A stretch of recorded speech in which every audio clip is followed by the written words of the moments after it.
Mr. Oliver, an Anglo-Indian teacher, was returning to his school late one night on the outskirts of the hill station of Shimla.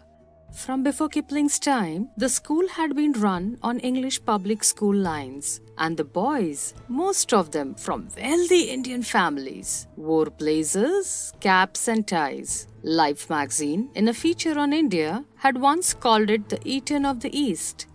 Mr. Oliver had been teaching in the school for several years now.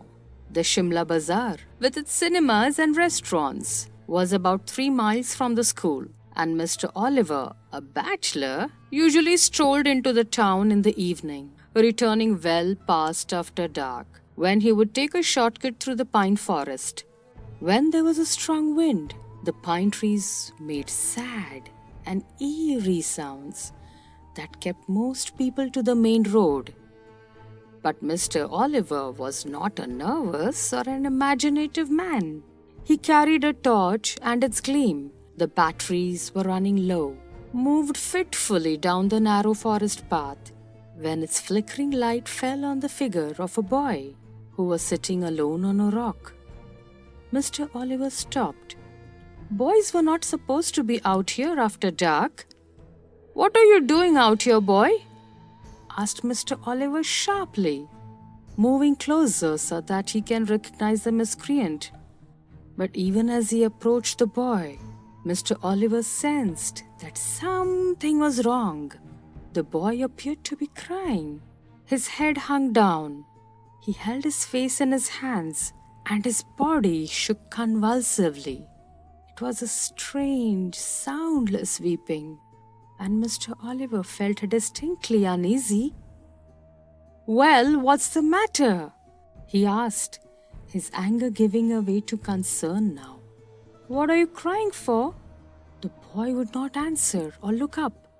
His body continued to be racked with silent sobbing. "Come on, boy, you shouldn't be out here at this hour. Tell me the trouble, look up." The boy looked up. He took his hands from his face and looked up at his teacher. The light from Mr. Oliver's torch fell on the boy's face, if you could call it a face. It had no eyes, ears, nose, or mouth.